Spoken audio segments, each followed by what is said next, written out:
From PRX, this is Living on Earth.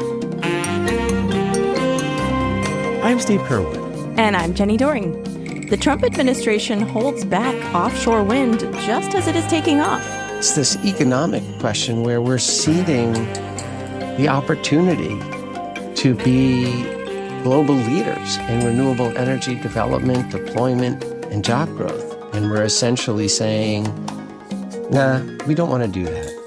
Also, wildfire threatens vast stores of frozen carbon in the far north. So this permafrost is very special in that it contains more than twice as much carbon that has ever been released by all human sources. It's a frozen foundation that this current society and civilization is built on. Those stories and more this week on Living on Earth. Stick around. From PRX in the Jennifer and Ted Stanley studios at the University of Massachusetts, Boston, this is Living on Earth. I'm Steve Curwood. And I'm Jenny Doring. The American Clean Power Association says there is enough offshore wind capacity in the works nationwide to affordably power 22 million homes. But the Trump administration is putting this abundant renewable energy source on hold by canceling grants, cutting tax credits, and revoking permits. And just this August, the administration issued a stop work order against a wind farm off the coast of New England that was already 80% complete.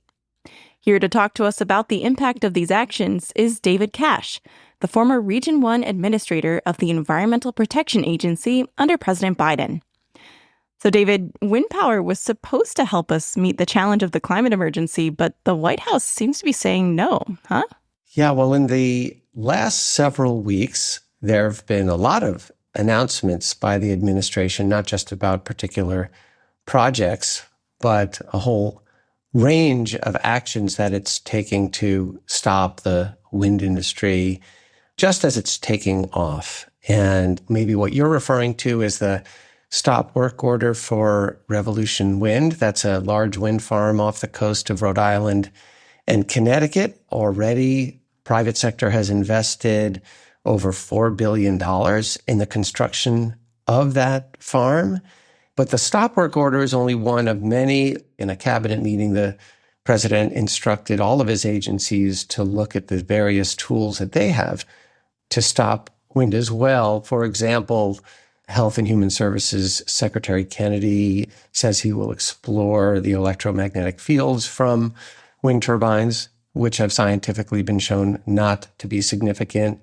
The Department of Defense Secretary is looking at national security issues. And again, those issues have been exhaustively studied. Each of these projects that are targeted, Revolution Wind, for example, has been 9 years of permitting, working with federal agencies to determine what kinds of problems might exist and if there are any problems, how to mitigate them.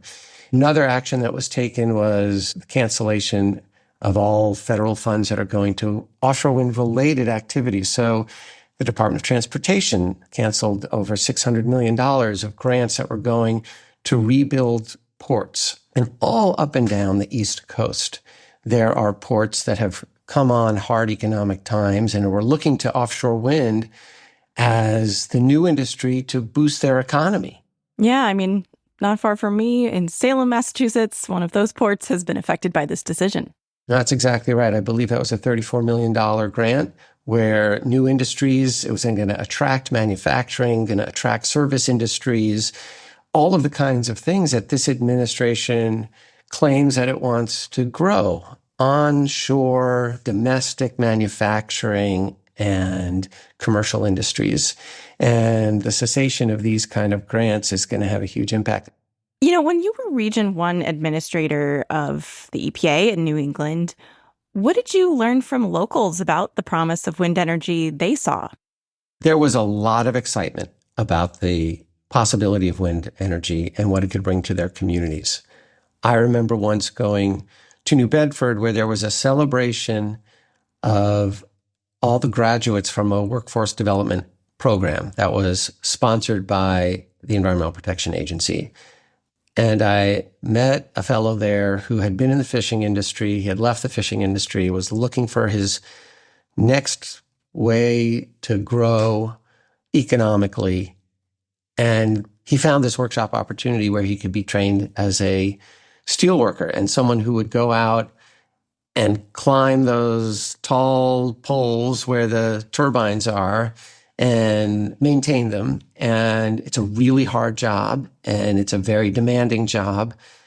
And he loves it. And I just can't imagine what he's going through right now as he's seeing the project that he's working on is a target of the Trump administration.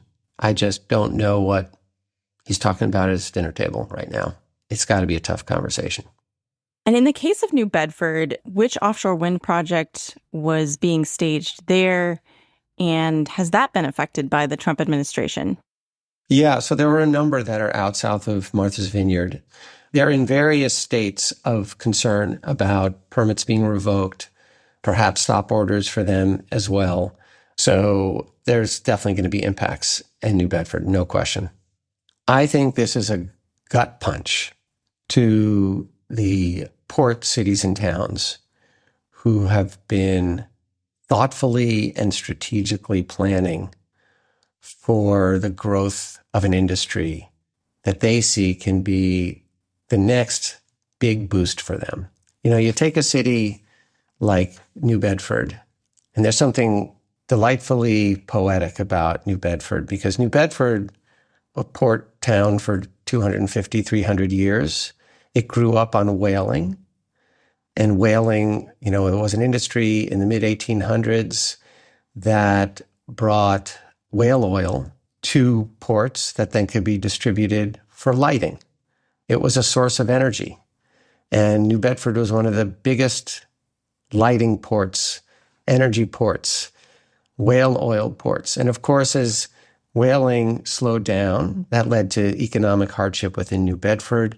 And here comes wind on the horizon, offshore wind, that will make New Bedford again a source of light, a source of, this time, electricity that will power the lights in people's homes all over New England. And New Bedford, through a very concerted and, again, strategic effort through its Economic Development Office, through community groups, through the state's Economic Development Office, through the local community colleges. I mean, the effort was a comprehensive effort that also saw the huge advantage of lifting up members of the community who were struggling economically. And New Bedford has a relatively high unemployment rate compared to other places in New England. And here was a great opportunity to retrain a workforce. And this is the city where I met that former fisherman turned steel worker, and just multiply New Bedford, I don't know, couple of dozen times all up and down the East Coast. And all of them are left scratching their heads why this is happening as they struggle now to put food on the table. That's one of the many huge negative impacts of this kind of decision-making. David, what are the legal implications of revoking these permits at this stage? Yeah, so there's been several litigation efforts that have been made right after the stop work order for Revolution Wind. Ørsted, the European company that's driving this, although it's in partnership with American companies as well, and the states of Connecticut and Rhode Island file suit to stop that. And in the spring, in May, I believe 17 attorneys general had filed a lawsuit against the Trump administration for one of its first executive orders that also put a target on the back of wind. And so those are cases that are moving forward. It's not totally clear what's going to happen. Whether or not the Trump administration can legally reverse some of these permits is going to be a really interesting question. And I know that there's real concerns about potential violations of the Administrative Procedures Act. You know, this is an act that requires the government to make these kinds of decisions not in an arbitrary and capricious way.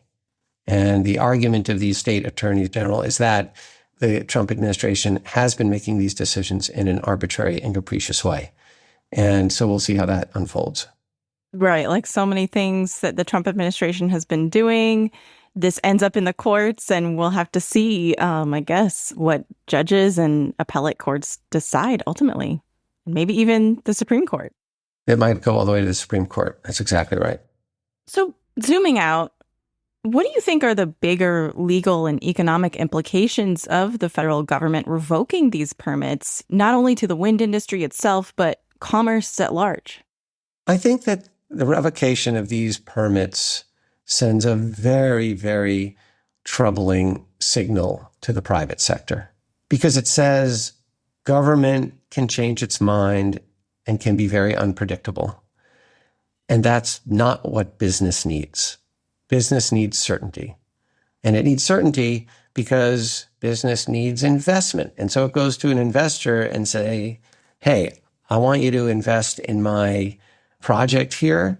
My projected returns on that investment are so much that you should invest.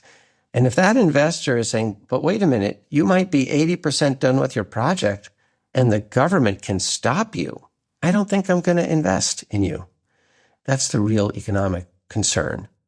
I think there's been a lot of sense that despite the Trump administration trying to walk back renewable energy, people are reading the tea leaves. A lot of businesses in the United States and around the world think that renewable energy, wind power, solar power really is the future. To what extent do you think the Trump administration is going to hold back these industries in a way that lasts? So let me pose a question to your audience right now.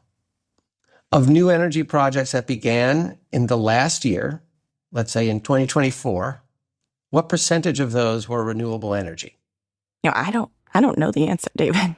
Well over 90%. Wow. So renewable energy is not only the future, it's the present right now. And so long term, we will move into the renewable energy future.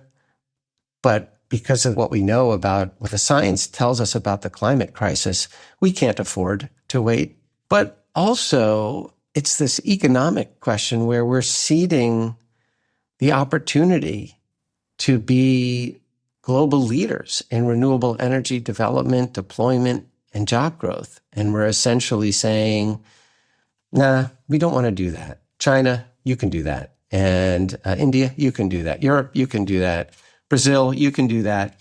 We're not going to participate in that. And I can't think of another kind of period in history where the writing was on the wall for some kind of new, incredible technology, and a government would say, you know what, we don't want to play in that game. Governments want to play in those because they see huge economic opportunity. And here we're essentially saying, we're not going to deal with this now. We'll let other countries take the lead. David Cash is former administrator of the Environmental Protection Agency, Region 1, New England. Thank you so much, David. Thank you, Jenny. And Jenny, by the way, David Cash will be speaking at our Environmental Justice Conference that's on September 17th and 18th. He's part of an all-star EJCast gathering at the UMass Boston School for the Environment, as well as online, and it's free.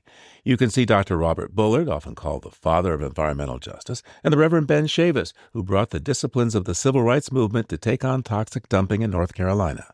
Yeah, and we'll also have Biden EJ veterans Daniel Blackman and Marcus Hendricks.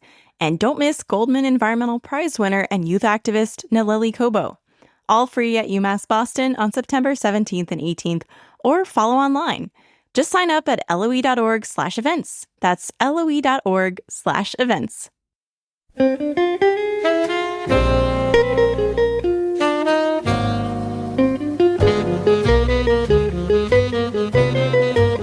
Coming up, we head to a high school biology classroom for A Tale of Two Turtles.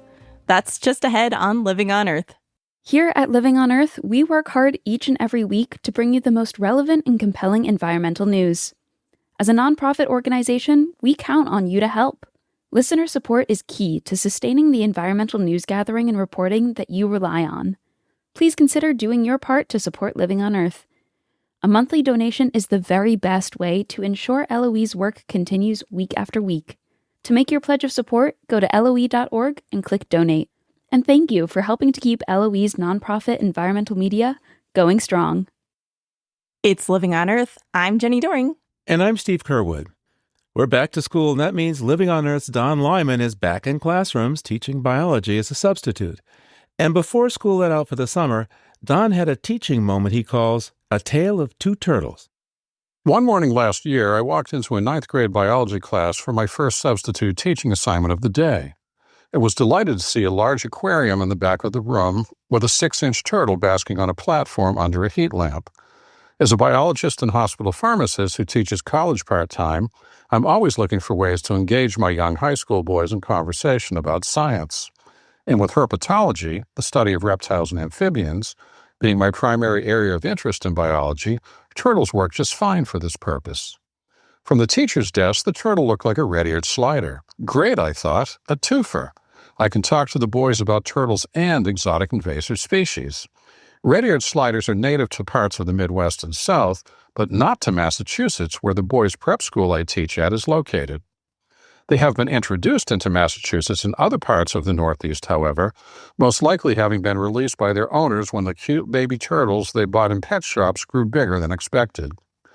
Like most exotic invasive species, the concern is that they might outcompete native species or introduce diseases, which could disrupt the ecological balance of their new home.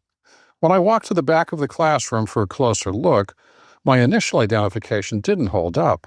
The namesake red markings on the side of the head that are characteristic of red-eared sliders were absent, and the carapace, the top part of the turtle shell, wasn't the standard dark green slider color.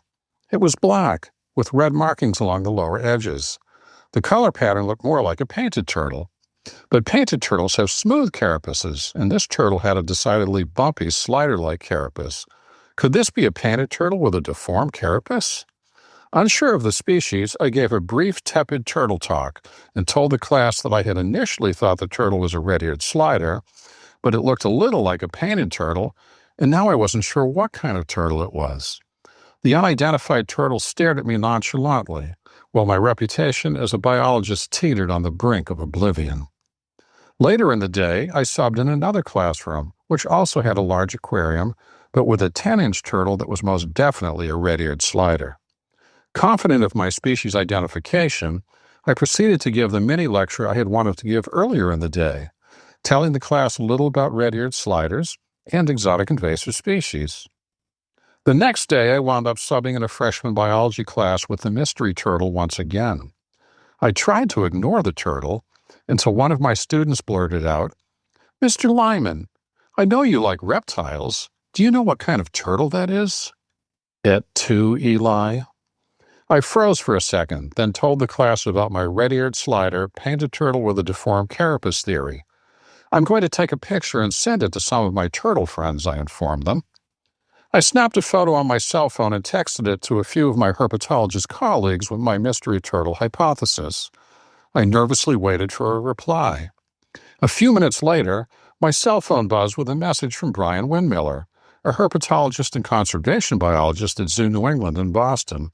"Agreed," he texted. "Looks like a painted, maybe with growth anomalies from being raised in captivity." I regained my composure, cleared my throat, and announced to the class my hypothesis had been validated. "So, you were right, Mr. Lyman," one of my young inquisitors said, in a kind of "you lucked out this time" tone.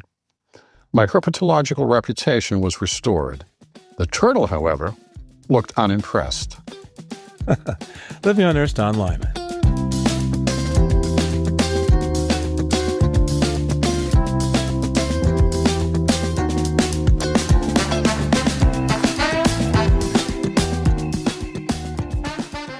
In the far north of our planet, boreal forests and permanently frozen Earth, or permafrost, store massive amounts of carbon and keep our global climate in a delicate balance.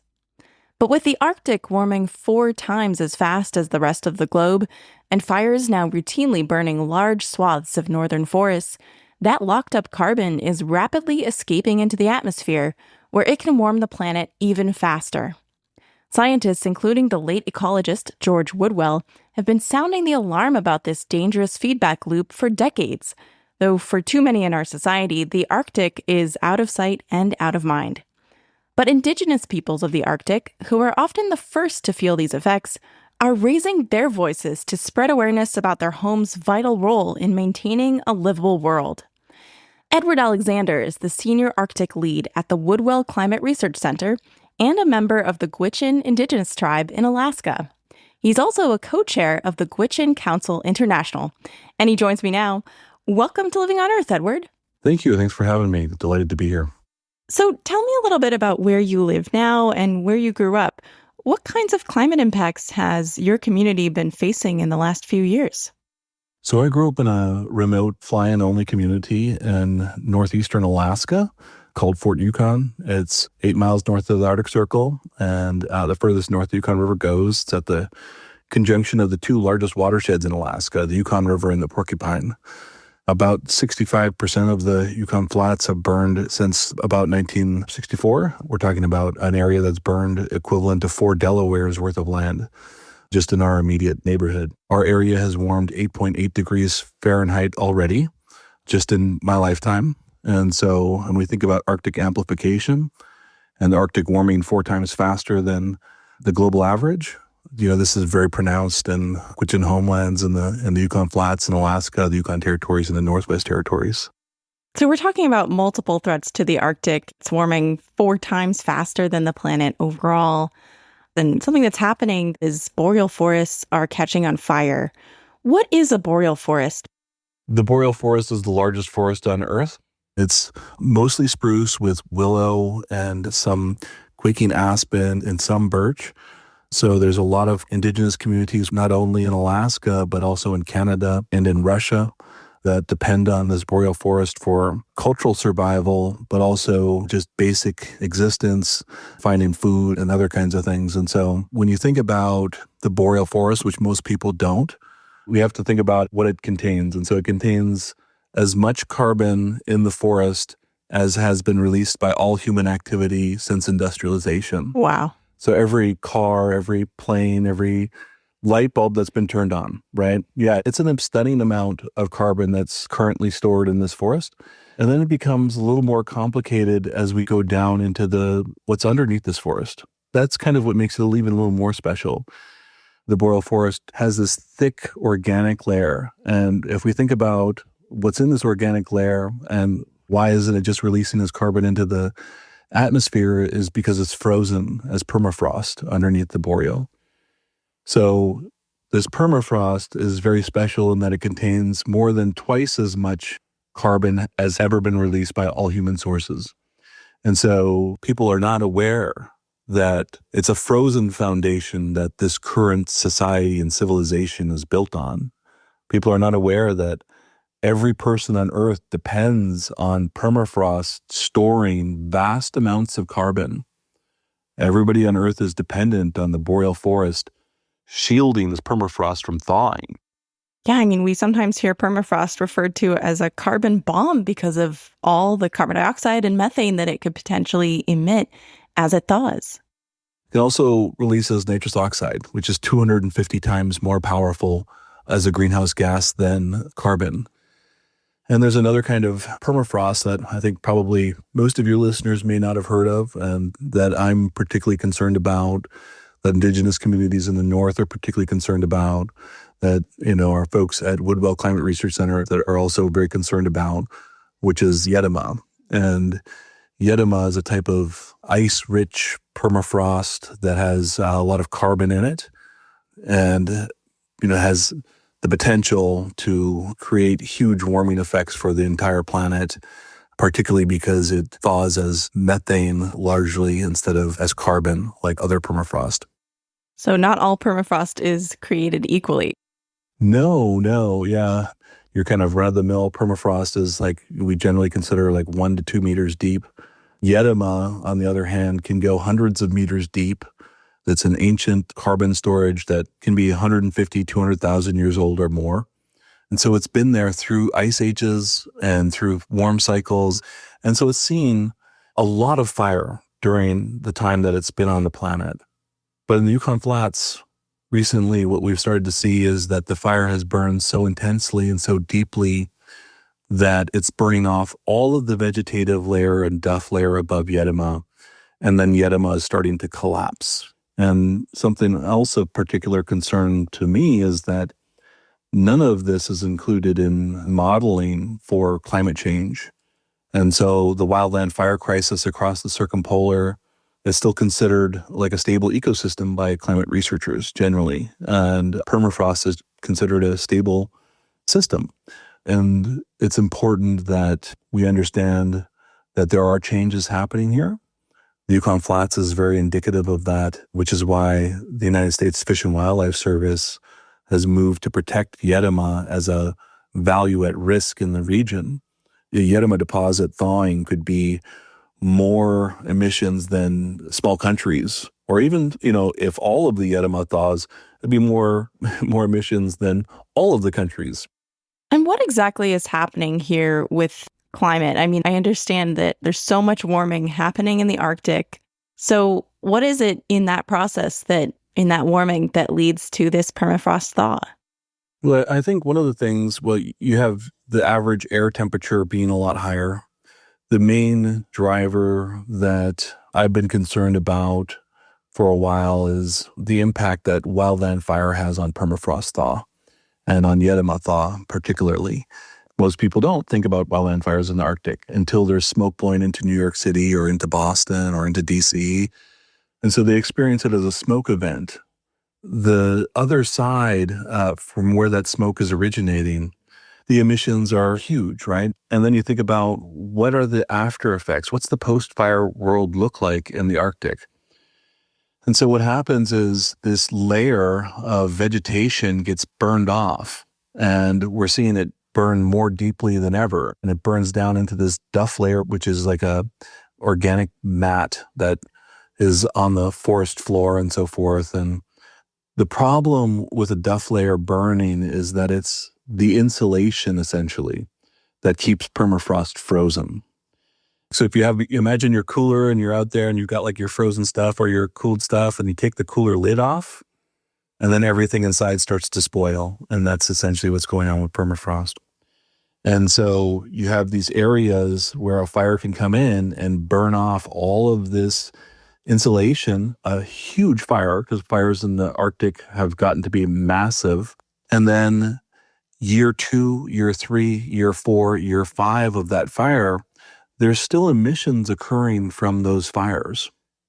At that point, it's not a flame, but you're seeing permafrost thaw, subsidence, ground collapse. You're seeing areas where there's large like landslides into rivers, affecting water quality, affecting fish in those rivers. And that's really this kind of intersection of where wildland fire has this profound impact over vast areas of land. And then it has this secondary effect of generating this opportunity for permafrost to thaw. And that's an opportunity that we want to prevent. What are some things we can do that might help here? I mean, are there Indigenous practices that can help with wildfire management and this connected issue of the permafrost thawing? We've seen 174 million hectares burn across the circumpolar boreal. 174 million acres is equivalent to the entire state of Oregon burning. And then also the entire state of California and Nevada and Utah and New Mexico and Arizona all combined. When we think about this problem, it's not a chainsaw problem. It's not an axe problem. It's not like you can just get a bunch of men and women out in the field and cut fire line and have like this problem be solved. And the kind of interventions that we've normally had for wildland fire in the South, like digging a trench. If you dig a trench to stop a fire in California, that's an effective solution there. In the North and in the Arctic, if you make the same kind of fire line, you can create a long lake because you're removing the surface layer of insulation essentially from that land. So we have to be really thoughtful about it. And I think one of the things that is really promising to manage wildland fire across the Arctic is using cultural practices of Indigenous peoples across the circumpolar North. One such practice is Gwich'in cultural burning, Gwich'in cultural fire, practiced early in the spring. And as spring comes around, the areas that melt first are these meadows and lake edges. This area becomes uncovered with snow from the heat of the sun in the springtime, but there's still snow in the forest. And so Traditionally, our people would go out and burn these meadows and burn these lake edges. It helps to increase the forage capacity of the land, so the plants that come back are much more nutritious for all the animals. And so that's very important for people who depend on these animals to survive too. And so that's traditionally why Wiccan did these practices. But in the modern context, it creates a fire break. So in the summertime, if you have a fire burning through the forest and then it comes across an area that's already burned in the spring, it's not going to burn twice, right? You've already burnt off all of the dry fuel in that area. The other reason why it's an important intervention is that when we think about protecting the carbon in that soil, this practice is done early in the spring when the ground is still frozen. And so you're protecting all of the carbon in the soil, all of the carbohydrates and the roots from the plants that are stored all winter. So as far as limiting fire extent, limiting fire severity, so preventing these fires from burning down into some of these deeper peaty areas, exposing the areas beneath it to permafrost thaw or yedema thaw, even more worrisome. And so part of it is within indigenous practices from other places typically promote mild fire instead of wildfire. You know, Edward, it sounds really challenging to live in your home right now as the climate crisis accelerates and causes all of this damage to the land, to the planet as a whole. What gives you hope and what keeps you committed to fighting such a tough fight? Well, I think that the alternative is not something that I'm willing to concede. You know, for people in the Arctic, we've dealt with profound change on an order of magnitude that other people across the world have not had to reckon with yet. And I think part of it is, in order to have some of the hope that I have and optimism I have, is I decenter humans from the discussion a little bit too. Like, it's not just about us. People always say, well, we do this for our children in the future. That's true. I have children and I care about their future. I also care about the animals and their futures. I also care about the plants and their futures, right? And we can work together, not fight the issue. It's like a Western idea. We're going to have a battle. We're going to fight this thing. Yes. Well, no. I'm from a small indigenous community. And guess what? You learn in that community is you got to work together. And if we understand that we got to work together, we got to be kind on this issue, we're going to get there. We will fix these problems. Edward Alexander is the Senior Arctic Lead at the Woodwell Climate Research Center. Thank you so much, Edward.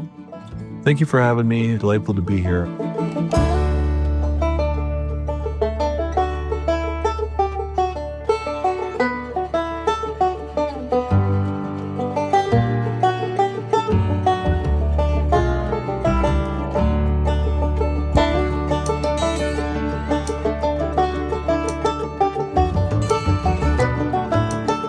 After the break, searching for peace and quiet amid the clamor that fills our modern world. That's just ahead on Living on Earth. Support for Living on Earth comes from the Waverly Street Foundation, working to cultivate a healing planet with community-led programs for better food, healthy farmlands, and smarter building, energy, and businesses. If you're one of Living on Earth's listener supporters, or if you've been considering a donation to LOE, this message is for you. As a nonprofit news organization, listener support is vital to LOE's weekly effort to bring you up-to-date environmental news and information. Your gift to LOE makes a difference and makes our work possible. So thank you. It's Living on Earth. I'm Steve Curwood. And I'm Jenny Doring.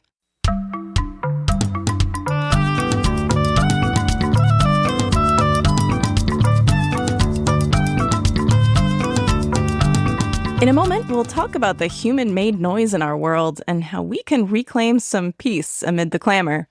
But first, this bird note from Nick Byard about a bird with some serious pipes. This is the exceptionally loud, metallic call of the bare-throated bellbird. It's so loud that it can be heard nearly a mile away. Let's hear it again.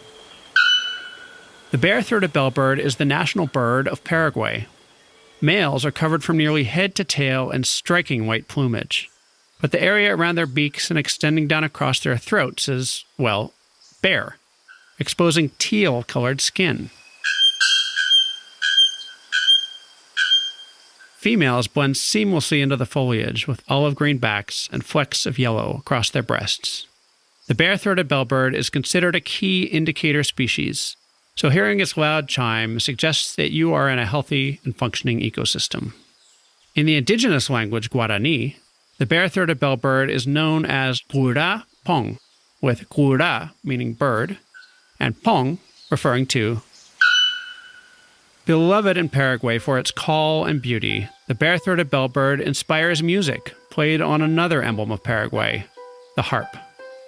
Here is the song Pájaro Campana, Spanish for bare-throated bellbird, played on the Paraguayan harp.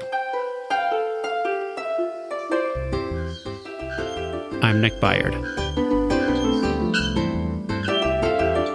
For pictures, flap on over to the Living on Earth website, loe.org.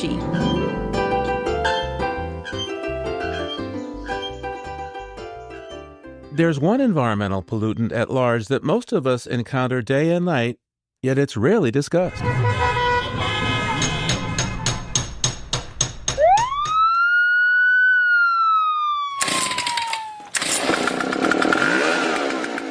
Noise.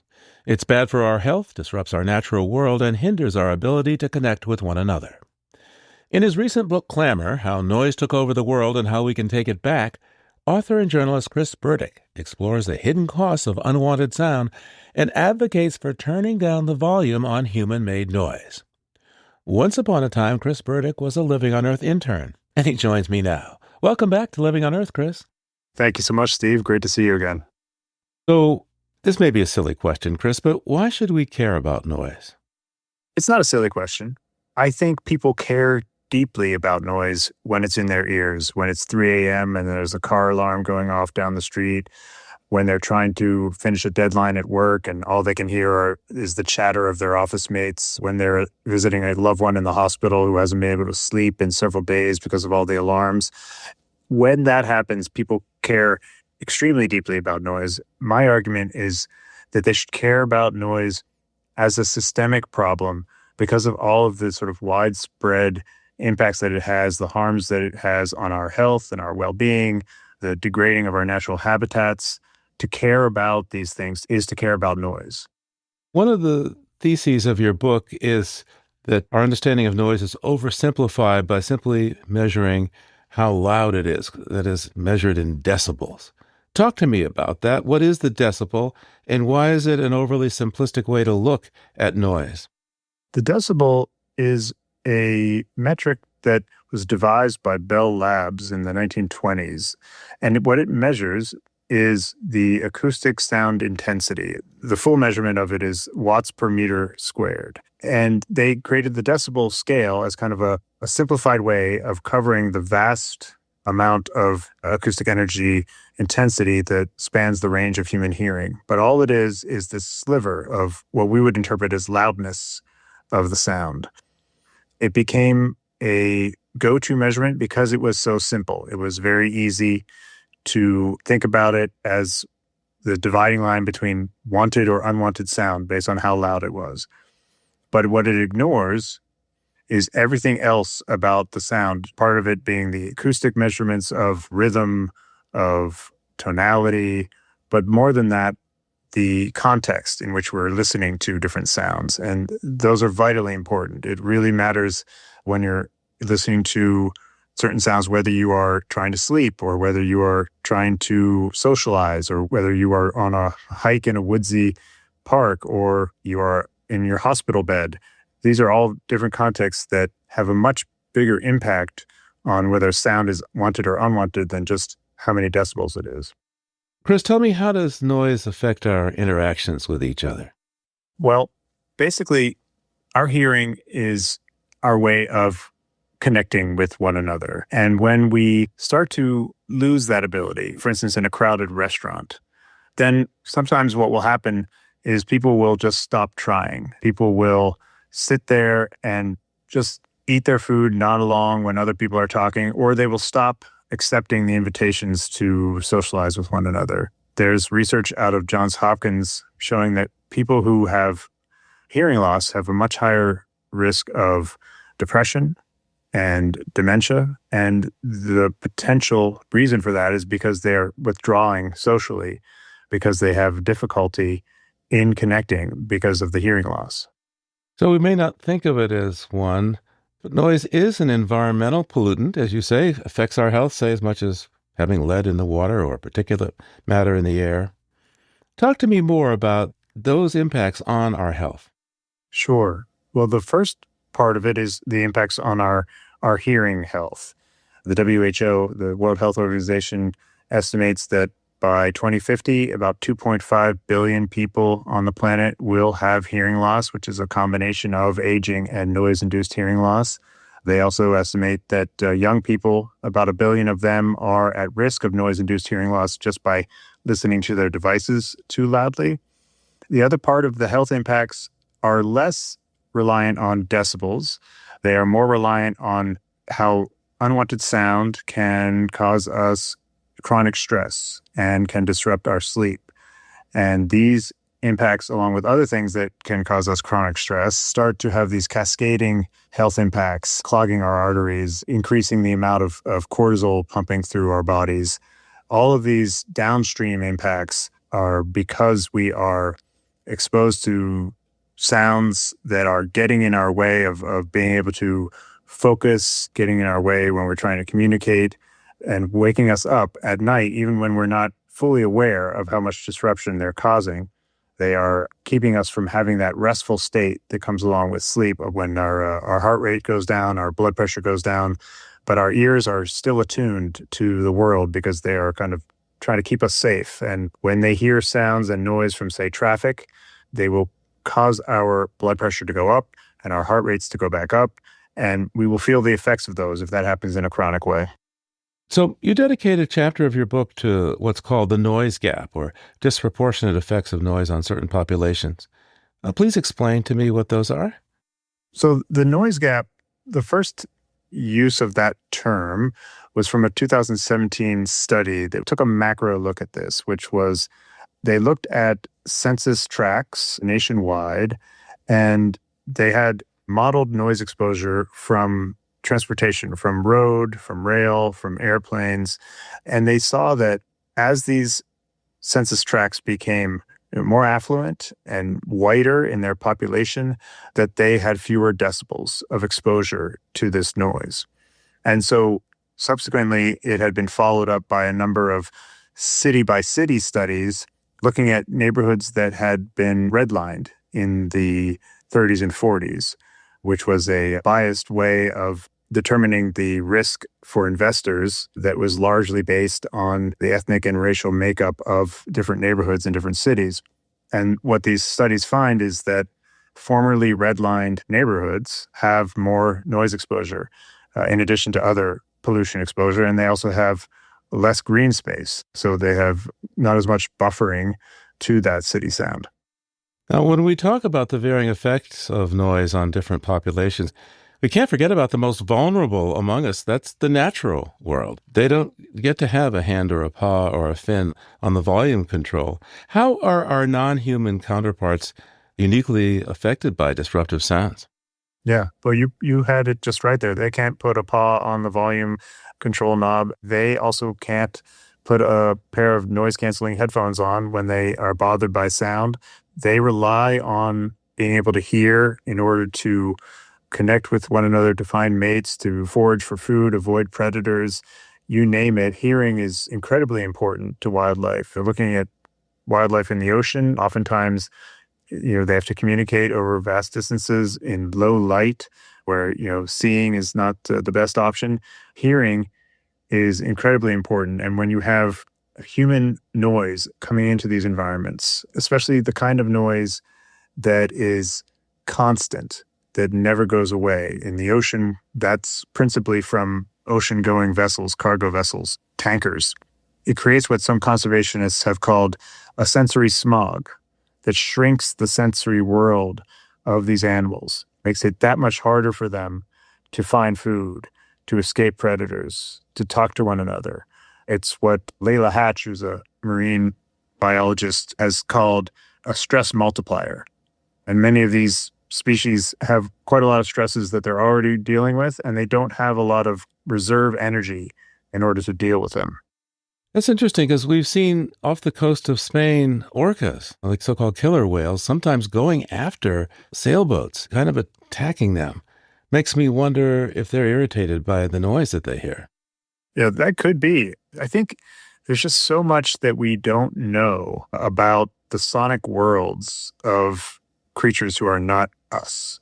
This is a concept called Umwelts, which was coined by a German biologist in the 1800s named Johann Jakob von Uexküll.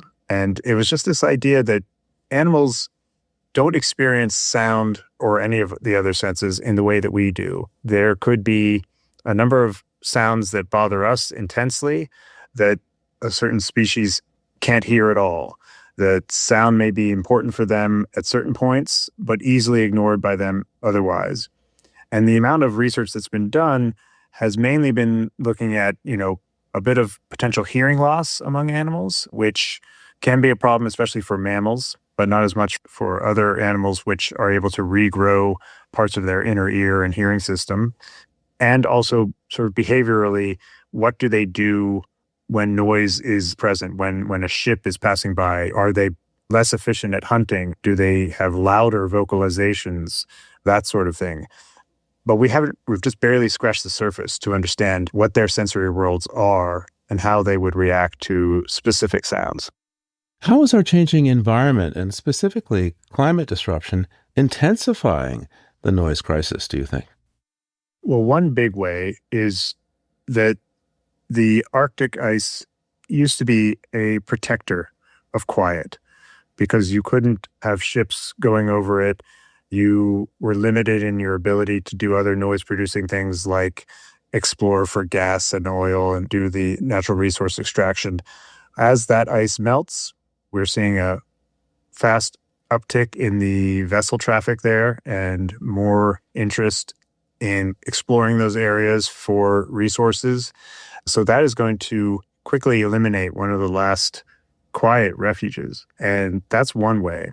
Another way is that this changing climate, it's increasing the need for animals to go far afield to find their food. The plankton that certain whales need to eat many, many tons of every day they're shifting in where they can be found because of the changing climate. So the whales have to go further to find these food sources at the very same time that their sensory world, their ability to do that kind of an exploration is shrinking due to the noise.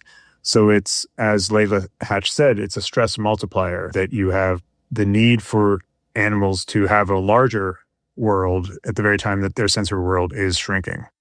Chris, to what extent is all noise bad? Is there anything we can do not to just decrease harmful noise, but incorporate better sounds into our daily lives? Yeah. All noise is not bad. There are many noises, many sounds that have shown to be a benefit to us. In particular, the sound of nature. This has been shown to lower our cortisol levels, to lower our heart rates, to help restore our attentional resources. Part of this is just being cognizant of it and taking the time to get out into green spaces and spend time in wilderness areas when we're able to. That, of course, means protecting those soundscapes and understanding that when we are trying to keep the sensory smog of human noise out of wilderness areas, that we're not just doing it for the wild creatures, but we're doing it in some sense for ourselves as well. When we neglect the sound and the sonic environment, that can do us quite a bit of harm. And when we pay attention to it, it can actually be an ally and a resource for us. Chris Burdick is the author of Clamor, how noise took over the world and how we can take it back. Thanks for joining us today, Chris. Thank you so much, Steve. It's been a pleasure.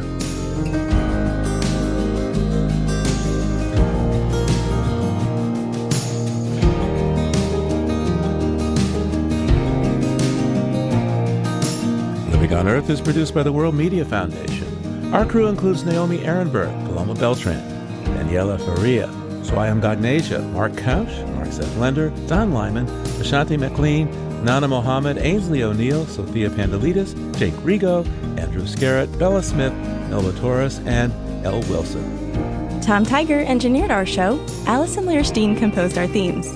You can hear us anytime at LOE.org, Apple Podcasts, and YouTube Music. And like us, please, on our Facebook page, Living on Earth. Find us on Instagram at Living on Earth Radio. And we always welcome your feedback at comments@LOE.org. And remember to sign up for our Environmental Justice Conference on September 17th and 18th in Boston and online. Just sign up at LOE.org/events. That's LOE.org/events. I'm Jenny Doring. And I'm Steve Kerwood. Thanks for listening.